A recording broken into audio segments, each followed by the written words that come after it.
بسم اللہ الرحمن الرحیم۔ الحمدللہ ہمارا سیرت کا درس چل رہا تھا اور ہم نے گزشتہ درس کے اندر نبی کریم صلی اللہ علیہ وسلم کی جو پہلی زوجہ تھی حضرت بی بی خدیجۃ الکبریٰ رضی اللہ تعالی عنہا، تو حضور پر صلی اللہ علیہ وسلم کا ان کے ساتھ کیسے نکاح ہوا، کب نکاح ہوا، آپ صلی اللہ علیہ وسلم کی عمر کتنی تھی اور بی بی صاحبہ کی عمر کتنی تھی، یہ سارا ہم نے پچھلے سبق کے اندر پڑھا۔ آج اگلا پیراگراف ایک اگلی طرف رہنمائی کرتا ہے، تو آج وہ سبق پڑھتے ہیں کہ تعمیر کعبہ میں کردار۔ اللہ کے آخری نبی صلی اللہ علیہ وسلم کی عمر مبارک جب 35 برس ہوئی تو زبردست بارش سے حرم کعبہ میں سیلابی پانی آ گیا۔ اس سے کعبہ شریف کی عمارت کو کافی نقصان پہنچا، اس کا کچھ حصہ بھی گر گیا۔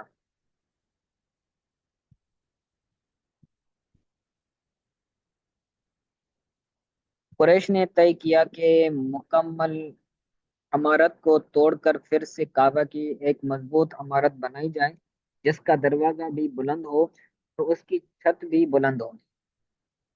چنانچہ قریش نے مل جل کر اس کام کو شروع کر دیا۔ اس تعمیر میں آپ بھی شریک ہوئے، یا نبی کریم صلی اللہ علیہ وسلم بھی شریک ہوئے، اور آپ پتھر اٹھا اٹھا کر لاتے رہے۔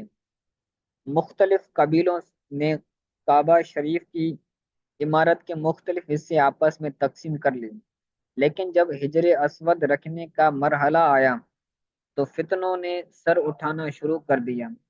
قبیلوں کا آپس میں سخت اختلاف ہو گیا، یعنی ان میں سے ہر ایک چاہ رہا تھا کہ ہم اس حجر اسود کو نصب کریں۔ ٹھیک ہے، تو یہ حجر اسود کی تصویر ہے۔ حجر اسود ایک پتھر ہے جو حضرت آدم علیہ السلام کے ساتھ جنت سے اتارا گیا۔ اس پتھر کو چھونا چومنا گناہوں کو مٹاتا ہے۔ اہل عرب میں یہ پتھر بہت محترم سمجھا جاتا ہے۔ آج بھی یہ پتھر کعبہ کی دیوار میں نصب ہے۔ ٹھیک ہے، تو یہ جو ہے نا، یہ وائٹ وائٹ، بعض لوگ اس کو حجر اسود سمجھ لیتے ہیں، یہ حجر اسود نہیں ہے۔ جو یہ بلیک بلیک نظر آ رہا ہے اندر میں، یہ حجر اسود ہے۔ یہ پہلے حجر ابجد تھا، یعنی سفید پتھر تھا، لیکن جب لوگ اس کو چومنے لگے تو آہستہ آہستہ اس کا رنگ سفید سے سیاہ ہونے لگا، کیونکہ یہ کیا کرتا ہے، پتھر یہ گناہوں کو چوستا ہے، پھر گناہ بخش دیے جاتے ہیں۔ تو گناہوں کی وجہ سے یہ سفید پتھر کالا ہو گیا، سیاہ ہو گیا، تو اس وجہ سے ہجر ابجد سے ہجر اسود بن گیا۔ ٹھیک ہے، لیکن یہ چاندی کی ہے، جالی جس کو کہا جاتا ہے، یا پھر اس کو فریم کر لیں، اس کے اندر ہے بلیک پتھر۔ تو ہر قبیلے کی خواہش تھی کہ حجر اسود کو نصب کرنے کا اعزاز سے حاصل ہو۔ اگر کوئی قبیلہ اس میں رکاوٹ بنے تو تلواروں کے زور سے اس کا راستہ روکا جائے۔ 4 دن اسی بات میں گزر گئے کہ حجر اسود کون نصب کرے گا۔ ایک بوڑھے شخص نے اس جھگڑے کو ٹالنے کے لیے یہ تجویز پیش کی کہ کل جو شخص صبح سویرے سب سے پہلے حرم مکہ میں داخل ہو، اسی سے ہم اپنا فیصلہ کروائیں گے، اور جو فیصلہ دے سب قبائل اسے تسلیم کریں گے۔ اس بات پر تمام قبائل کا اتفاق ہو گیا۔ خدا کی شان، صبح جو شخص سب سے پہلے حرم مکہ میں داخل ہوا وہ نبی کریم صلی اللہ علیہ وسلم ہی تھے۔ آپ کو دیکھتے ہی ان کی مسرت کی انتہا نہ رہی۔ سب کہنے لگے یہ امین ہے، یہ جو بھی فیصلہ فرمائیں گے ہم تسلیم کریں گے۔ آپ نے اس جھگڑے کو کمال دانش مندی کا مظاہرہ کرتے ہوئے اس طرح ختم کیا کہ فرمایا، جو قبیلے حجر اسود رکھنے کا تقاضا کرتے ہیں وہ اپنا ایک ایک سردار چن لیں۔ انہوں نے اپنے اپنے سردار چن لیے، پھر آپ نے اپنی چادر مبارک کو بچھا کر حجر اسود کو اس پر رکھا، اور سرداروں سے فرمایا کہ وہ سب مل کر اس چادر کو تھام کر حجر اسود کو اٹھائیں۔ سب نے ایسے ہی کیا، اور جب حجر اسود اپنی مقام تک پہنچ گیا تو آپ نے برکت والے ہاتھوں سے اس مقدس پتھر کو اٹھا کر اس جگہ رکھ دیا، یعنی کعبہ کے اندر نصب کر دیا۔ اس طرح آپ کی حکمت اور دانشوری سے فتنہ و فساد کے شعلے بھی بجھ گئے، اور سب کے دلوں میں مسرت و شادمانی کی لہر بھی دوڑ گئی۔ ٹھیک ہے، تو اس پیراگراف کے اندر ہم نے سنا کہ جو حجر اسود تھا وہ کس طرح کعبے کے اندر نصب ہوا، اور کعبے کی تعمیرات کے اندر کس طرح حضور صلی اللہ علیہ وسلم نے حصہ دیا۔ تو یہ جو سارا کا واقعہ ہوا تھا، یہ اس وقت ہوا تھا جب نبی کریم صلی اللہ علیہ وسلم کی عمر مبارک 35 سال تھی، یعنی آپ صلی اللہ علیہ وسلم کے اعلان نبوت سے 5 سال پہلے۔ اب تک کا غیر معمولی کردار، اللہ کے آخری نبی صلی اللہ علیہ وسلم کی تمام زندگی اعلان نبوت سے پہلے بھی بہترین اخلاق و عادات کا مجموعہ تھی۔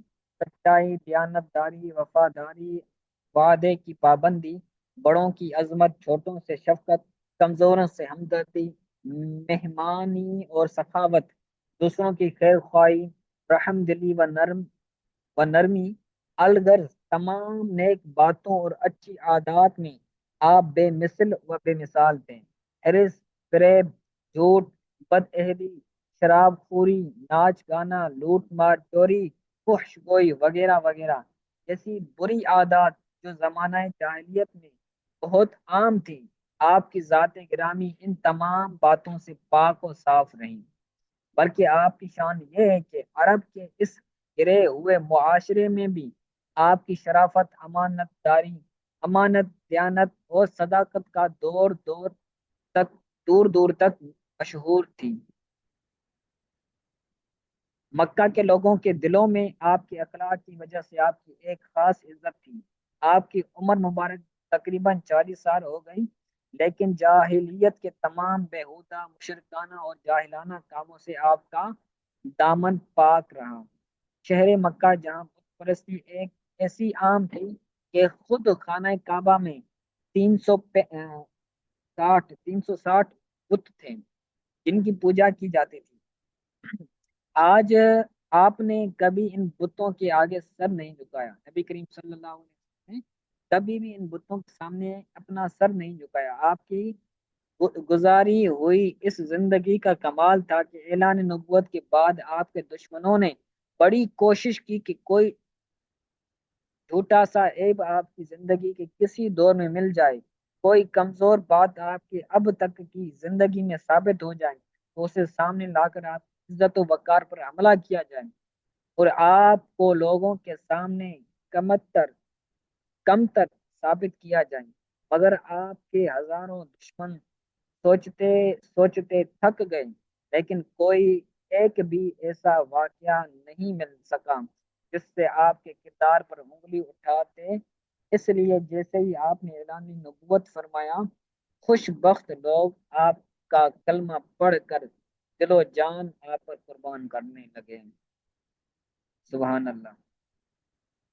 ٹھیک ہے، تو یہ آج 2 پیراگراف ہم نے پڑھے ہیں، اس کو اچھی طرح سے یاد کیجیے گا۔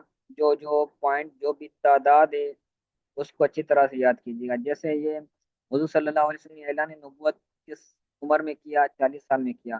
کعبہ کے اندر کتنے بت پڑے ہوئے تھے؟ 360 پڑے ہوئے تھے۔ ٹھیک ہے، تو یہ جو چیزیں ہیں یہ یاد کرنے والی ہیں، اور اس طرح کے سوالات پیپروں کے اندر آتا ہے۔ اگر آپ کے پاس ہارڈ کاپی ہے تو اس کے اندر آپ اس کو ہائی لائٹ کر دیں، اور یا پھر انڈر لائن کر لیں۔ ٹھیک ہے، اسی طرح یہ حجر اسود کے بارے میں جو واقعہ تھا اس کو بھی آپ ذہن نشین کر لیں اچھی طرح سے، اور ڈیلی کا سبق ڈیلی سنائیں۔